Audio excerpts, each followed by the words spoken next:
आपके साथ लक्ष्मी और आप देख रहे हैं न्यूज 18 बिहार झारखंड। नमस्कार, मैं हूं आपके साथ राहुल। संसद में आज एक ऐतिहासिक दिन बनने जा रहा है। नारी शक्ति वंदन अधिनियम यानी महिला आरक्षण विधेयक आज लोकसभा में पेश किया जाएगा और इस अहम विधेयक पर प्रधानमंत्री नरेंद्र मोदी खुद संसद को संबोधित करेंगे। वहीं गृह मंत्री अमित शाह भी महिला आरक्षण पर बोलेंगे और सांसदों की नारी शक्ति वंदन अधिनियम में संशोधन से जुड़े हुए 3 बिलों की प्रतियां पहले ही उपलब्ध करा दी गई हैं। प्रस्ताव के मुताबिक लोकसभा और देश की सभी विधानसभाओं में महिलाओं के लिए आरक्षण का प्रावधान किया जाएगा। इसके साथ ही परिसीमन आयोग के गठन से जुड़ा बिल भी लाया जाएगा। सरकार की योजना है कि महिला आरक्षण और परिसीमन से जुड़े विधेयकों को साथ में पारित कराया जाए और इसके लिए आज लोकसभा में नियम 66 के निलंबन का प्रस्ताव भी लाया जाएगा। चर्चा के लिए लोकसभा में 18 घंटे और राज्यसभा में 10 घंटे का समय तय किया गया है।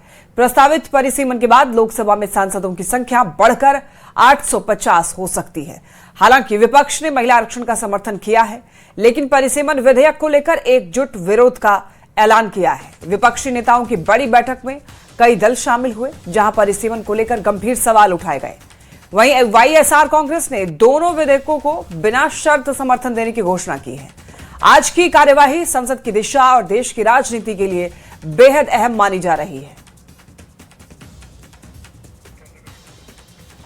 और देखिए, महिला आरक्षण संशोधन बिल, इसको लेकर आज चर्चा है। 10 घंटे बहस होगी इस बिल पर। महिला आरक्षण के समर्थन में विपक्ष दिखाई दे रहा है। 33% महिला आरक्षण लागू करना चाहती है केंद्र सरकार और इसी को लेकर के आज ये बहस है। पीएम मोदी लोकसभा को संबोधित करने वाले हैं आज और नारी शक्ति वंदन अधिनियम को लेकर लोग इसके पक्ष में ही हैं। आज का दिन ऐतिहासिक बनने जा रहा है। ये विधेयक आज लोकसभा में पेश किया जाएगा। इस अहम विधेयक पर प्रधानमंत्री नरेंद्र मोदी खुद संसद को संबोधित करने वाले हैं। वहीं गृह मंत्री अमित शाह भी महिला आरक्षण पर बोलेंगे। सांसदों की नारी शक्ति वंदन अधिनियम में संशोधन से जुड़े हुए 3 बिलों की प्रतियां पहले ही उपलब्ध करा दी गई हैं और प्रस्ताव के मुताबिक लोकसभा और देश की सभी विधानसभाओं में महिलाओं के लिए आरक्षण का प्रावधान किया जाएगा। और आपको ये बता दें, इससे बदलाव ये होगा कि 543 से 850 तक लोकसभा की सीटें बढ़कर हो जाएंगी।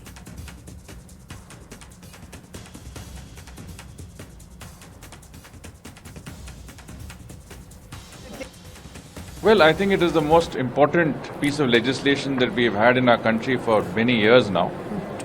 It is part of the vision of Prime Minister Modi for women-led development.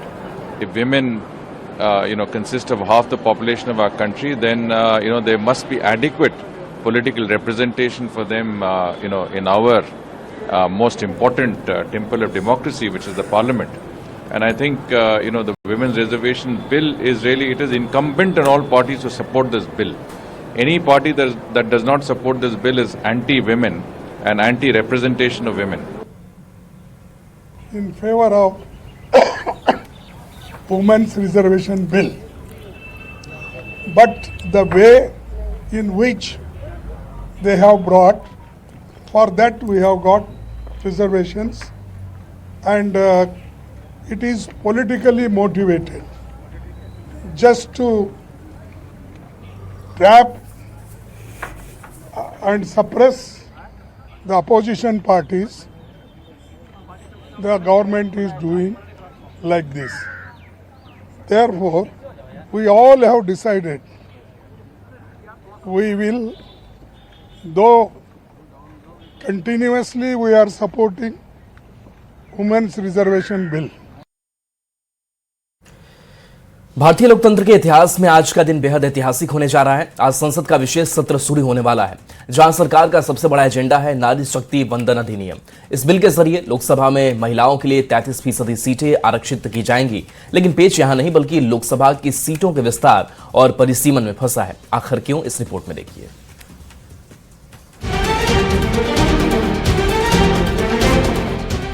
नारी को अधिकार, संसद में तकरार। लोग झूठ फैला रहे हैं कि जनसंख्या कम हो रही है तो सीटें कम हो जाएगी। आरक्षण की आस, सीटों पर अविश्वास। Oppose this bill, but I want to tell you, we are not against the reservation. It is politically motivated. शक्ति का मान, परिसीमन पर संग्राम, बहनों को सम्मान, विपक्ष का घमासान। प्रधानमंत्री नरेंद्र मोदी के नेतृत्व में सरकार 16 से 18 अप्रैल तक चलने वाले संसद के विशेष सत्र में ऐतिहासिक संवैधानिक बदलाव लाने की तैयारी में है। इस अधिनियम के लागू होने के बाद लोकसभा सीटों की संख्या बढ़कर 850 हो जाएगी। सरकार का तर्क है कि बढ़ती जनसंख्या और प्रतिनिधित्व को देखते हुए ये विस्तार जरूरी है। इसमें से सीधे तौर पर 33% सीटें महिलाओं के लिए आरक्षित होंगी, जो देश की आधी आबादी को सदन में मजबूत आवाज देंगी। लेकिन विपक्ष को सरकार के इस कदम पर शंका है। भले ही कांग्रेस अध्यक्ष मल्लिकार्जुन खड़गे ने महिला आरक्षण का सैद्धांतिक समर्थन किया है, लेकिन उन्होंने सरकार की मंशा पर गंभीर सवाल उठाए हैं। विपक्ष का आरोप है कि सीटों की संख्या बढ़ाने और परिसीमन की प्रक्रिया में राजनीतिक चालाकी की गई है। खड़गे का कहना है ये कदम आगामी चुनाव को देखते हुए राजनीति से प्रेरित है। विपक्षी दलों ने एकजुट होकर इस बिल के मौजूदा स्वरूप का विरोध करने का निर्णय लिया है। तो सवाल है कि परिसीमन और महिला आरक्षण जैसे देश के लिए जरूरी मुद्दों पर क्या भ्रम फैलाया जा रहा है या विपक्ष का डर सही है? परिसीमन के बहाने राज्यों के प्रतिनिधित्व का संतुलन बिगाड़ा जा रहा है। Bureau report, news 18। और वहीं नारी शक्ति वंदन अधिनियम को लेकर राजनीति और फिल्म जगत से जुड़ी हस्तियों ने क्या कुछ कहा है, आइए वो भी आपको सुनाते हैं। विधानसभाओं में महिलाओं को 33% आरक्षण देने की प्रक्रिया को काफी लंबे इंतजार के बाद ही सही व अन्य इसे आगे बढ़ाने की अब इसे आगे बढ़ाने की कार्रवाई का हमारी पार्टी स्वागत करता। मैं बहुत खुश हूँ कि इस बार हमारी संसद में इस बात को उठाया जाएगा, डिस्कशन की जाएगी और बहुत वक्त लग गया है। ये हम बात करते रहते थे 33% रिजर्वेशन की, तो अभी ये सही। पहले जो गीता मुखर्जी कमेटी बनी थी, मैं उस समय उसके सदस्य थी। पिछले 30 वर्षों से हम लोग संघर्ष कर रहे हैं। ये जब आ जाएगा तो हमें लगेगा हमारा संघर्ष पूरा हुआ। मोदी जी, नारी शक्ति वंदन अधिनियम के लिए धन्यवाद। हमारे बारे में सोचने के लिए दिल से धन्यवाद। ये कानून महिलाओं को आगे बढ़ने का मौका देगा, उन्हें एक नई पहचान और सम्मान मिलेगा। Our gracious humble thanks to Honorable Prime Minister of India Shri Narendra Modi जी कि हम सब लड़कियां प्रेरित तो होती हैं, इंस्पायर भी होती हैं, एम्पावर भी होती हैं, और साथ ही साथ जो अमेंडमेंट्स होते हैं, it's for all we girls, ladies and women to excel in our endeavours. So thank you to honourable prime minister. ऐतिहासिक कदम है और चूँकि महिलाएं हमेशा से ही सशक्त रही हैं, लेकिन अब पॉलिटिकली जो उनका प्रेजेंस बढ़ाने के लिए हमारे आदरणीय प्रधानमंत्री जी का जो ये उनके द्वारा उठाया गया कदम है और उनके कार्यकाल में उन्होंने इतने बड़े बड़े फैसले लिए हैं, और ये तो ऐसा फैसला है जिसको इतिहास हमेशा ध्यान रखेगा। और मैं बड़ी अपने आप को सौभाग्यशाली मानती हूँ क्योंकि मेरे भी राजनीतिक सफ़र में मैं ये सारी चीज़ों की साक्षी बन रही हूँ। मैं सम्राट चौधरी ईश्वर की शपथ लेता हूँ कि मैं विधि द्वारा स्थापित भारत के संविधान के प्रति सच्ची श्रद्धा और निष्ठा रखूंगा। सच्ची श्रद्धा और निष्ठा रखूंगा।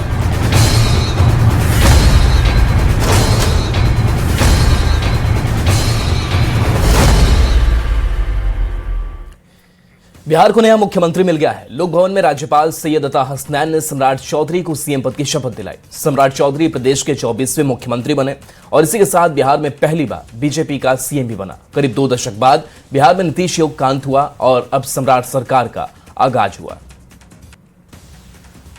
मैं सम्राट चौधरी ईश्वर की शपथ लेता हूँ। पटना के लोक भवन में राज्यपाल सैयद अता हसनैन ने सम्राट चौधरी को सीएम पद की शपथ दिलाई और इसी के साथ सम्राट चौधरी बिहार के 24वें मुख्यमंत्री बन गए और बीजेपी के पहले मुख्यमंत्री। और आप भरोसा रखिए, सम्राट जी को प्रचंड बहुमत से जिताइए, मोदी जी सम्राट जी को बड़ा आदमी बनाएंगे, बड़ा आदमी बनाएंगे। सम्राट चौधरी को लेकर अमित शाह ने 2025 विधानसभा चुनाव के दौरान तारापुर की जनता से जो वादा किया था उसे निभाया।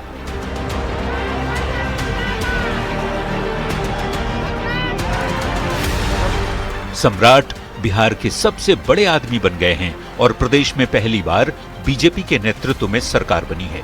बीजेपी पहले भी 2 बार बड़ी पार्टी बनकर उभरी, लेकिन सीएम हमेशा नीतीश कुमार ही बने। ये पहला मौका है जब बीजेपी के पास सीटें भी ज्यादा हैं और सम्राट चौधरी के तौर पर उन्हें सीएम भी अपना मिला है। महज 9 साल पहले 2017 में बीजेपी में शामिल हुए सम्राट चौधरी बेहद मुखर और आक्रामक नेता माने जाते हैं। 26 साल पहले विधायक चुने गए, 2024 में डिप्टी सीएम बने और 2025 में बीजेपी की प्रचंड जीत के बाद फिर डिप्टी सीएम की शपथ ली। अब उनके पास मुख्यमंत्री के तौर पर पूरे बिहार का शासन चलाने के साथ ही पार्टी और एनडीए गठबंधन को साथ रखने की भी चुनौती होगी। Bureau report, news 18।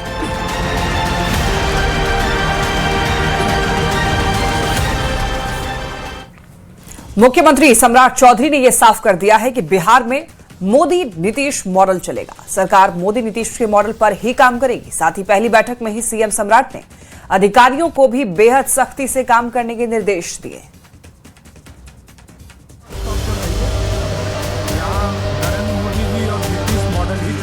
सम्राट चौधरी ने लोक भवन में बिहार के मुख्यमंत्री पद की शपथ लेने के बाद जो पहला बयान दिया, उसने ये साफ कर दिया कि बिहार के विकास को नए सीएम किस रफ्तार से आगे बढ़ाना चाहते हैं। सम्राट चौधरी ने कहा कि बिहार में सिर्फ मोदी नीतीश मॉडल ही चलेगा।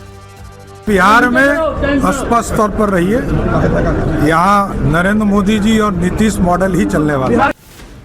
डिप्टी सीएम विजय चौधरी ने भी कहा कि नीतीश कुमार के मॉडल पर सरकार चलेगी और नीतीश जी की योजनाओं को ही आगे बढ़ाया जाएगा। कि नीतीश कुमार जी ने जो रास्ता बनाया है, जो नीतियां, जो कार्यक्रम बनाए हैं बिहार के विकास के लिए, हम उन्हीं को आगे बढ़ाएंगे। इसलिए कहीं कोई न कंफ्यूजन है न समझदारी का अभाव है। पदभार ग्रहण करते ही सीएम सम्राट चौधरी एक्शन मोड में नजर आए। अधिकारियों के साथ पहली बैठक की और बेहद सख्त संदेश दिया कि दोगुनी गति से विकास कार्य करें, जन समस्याओं का तुरंत समाधान करें, भ्रष्टाचार पर जीरो टॉलरेंस की नीति अपनाएं, काम लटकाने पर सख्ती की जाएगी, अनुशासन के साथ ही संवेदनशील होकर काम करने की हिदायत भी दी गई। मतलब साफ है, बीजेपी के नेतृत्व में चल रही एनडीए सरकार प्रदेश के पूर्व मुखिया नीतीश कुमार के सपनों को पूरा करने में कोई कोर कसर नहीं छोड़ने वाली। न्यूज़ 18 के लिए पटना से आनंद अमृतराज और शैलेंद्र कुमार के साथ ब्यूरो रिपोर्ट।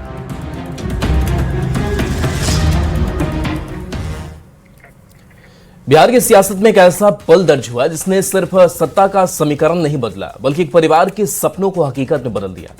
जब सम्राट चौधरी ने मुख्यमंत्री पद की शपथ ली तो यह सिर्फ एक राजनीतिक घटना नहीं थी, एक बेटे की मेहनत और एक पिता के गर्व का सबसे बड़ा क्षण था।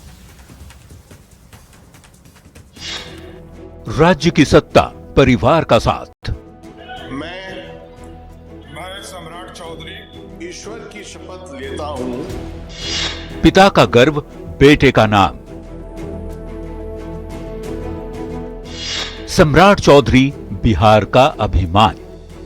मैं सम्राट चौधरी ईश्वर की शपथ लेता हूं कि मैं विधि द्वारा स्थापित भारत के संविधान के प्रति सच्ची श्रद्धा और निष्ठा रखूंगा। मैं सम्राट चौधरी। जब ये शब्द लोक भवन के प्रांगण में गूंजे तो बिहार को अपना नया नेतृत्व मिला, बीजेपी को अपना पहला सीएम मिला, बिहार में बीजेपी का सम्राट युग शुरू हुआ। लेकिन इस भारी आवाज के पीछे छिपी थी वो सालों की मेहनत, वो रातें जो जनता की सेवा में जागी गई और वो संकल्प जो कभी डगमगाया नहीं। बिहार के इतिहास में एक नया अध्याय लिखा गया। सम्राट चौधरी बिहार के 24वें मुख्यमंत्री बन गए। लोक भवन में जब उन्होंने पद और गोपनीयता की शपथ ली तो उस पल में सिर्फ एक नेता नहीं बल्कि एक बेटा, एक भाई, एक पति और एक पिता भी खड़ा था, जिसके चेहरे पर पूरा परिवार मुस्कुरा रहा था। कहते हैं सफलता की सीढ़ियों पर इंसान अकेला ही चढ़ता है, पर पीछे मुड़कर देखें तो पूरा परिवार एक दीवार बनकर खड़ा होता है। आज सम्राट बिहार के चौधरी जरूर हुए, लेकिन उनका परिवार, पत्नी ममता कुमारी की अटूट हिम्मत, बेटा प्रणय, बेटी चारुप्रिया का मासूम गर्व और पिता शकुनी चौधरी का आशीर्वाद आज इस एक तस्वीर में बिहार का भविष्य भी है और एक परिवार की खुशियों का आसमान भी। हमें यह तो सभी बिहारवासियों को शुभकामनाएं। शपथ के उन पवित्र शब्दों के बीच जब सम्राट चौधरी ने संविधान की रक्षा का वादा किया तो उनके पीछे खड़ा वो परिवार जो हर संघर्ष में साथ रहा। पिता शकुनी चौधरी 6 बार के विधायक जिन्होंने राजनीति की आंधियों को झेला, उनकी आंखों में गर्व के आंसू थे। किसी भी बाप के लिए ये पल किसी अभिमान से कम नहीं होता। जब बेटा उस मुकाम पर पहुंचे तो वो संतोष, वो खुशी जो शब्दों से परे है। जो बाप नहीं कर पाता है किसी कारण से, उसको अगर बेटा कर दे तो ये तो बहुत बड़ा ऐतिहासिक काम हुआ।